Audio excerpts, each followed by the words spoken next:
New York City is a major stopover for migrating birds. Each spring and fall, countless thousands of birds manage to find resting places along the city's miles of waterfront and in its many green spaces. But for many of them, the city is an impenetrable barrier of glass. It doesn't really matter how big the glass is. Birds act as if they don't see it. It's invisible to them, whether it's reflective or whether it is see-through. And so therefore, any pane of glass in any setting is a potential hazard, a potential lethal hazard.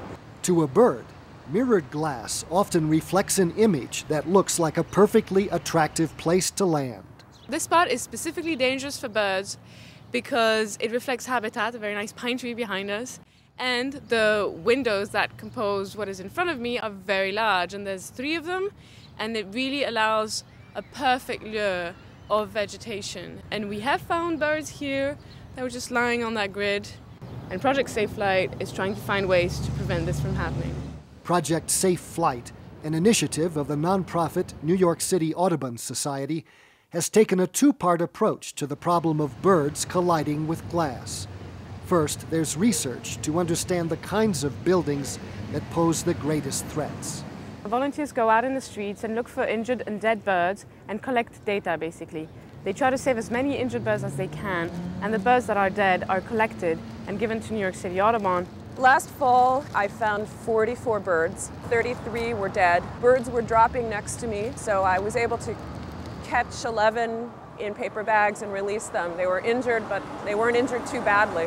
The project also concentrates on prevention and has just published a booklet for architects and building professionals on designing bird-safe buildings. We've been glazing buildings the same way for hundreds of years.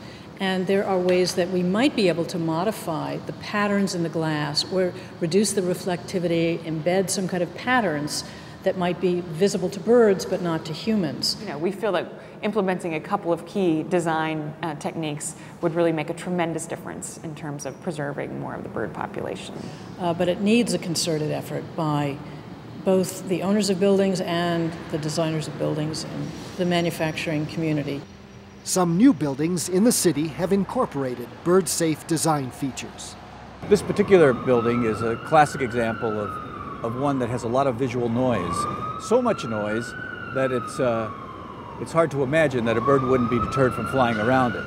But for every new bird-safe building constructed here, there are dozens more that will continue as potentially fatal hazards every migration season.